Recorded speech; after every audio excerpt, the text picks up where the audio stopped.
நண்பர்களே, ஒரு பின்னால் வந்து கிரவுண்ட் இருக்குது. ஆக்சுவலாக நான் வெளியில் அவுட்டோரில் நிறையா பண்ணிகிட்ருப்பேன். இன்றைக்கி நம்ம பழைய ஃப்ரெண்டு ஒருத்தரை பார்த்தேன். Well to do family.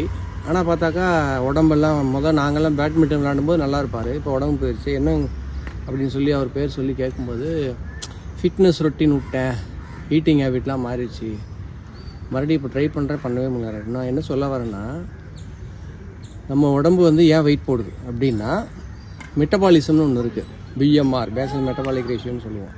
அந்த மெட்டபாலிசம் என்ன இருக்கோ அதை விட அதிகமாக நம்ம கலோரி எடுக்கும்போது அந்த கலோரி நம்ம உடம்பு எவ்வளோ பர்ன் பண்ணுதோ, அந்த மெட்டபாலிசம் ஆச்சோ, எனர்ஜியாக ப்ரொடியூஸ் ஆச்சோ, அது போக மீதி வந்து ஃபேட்டாக ஸ்டோர் ஆகிடும்.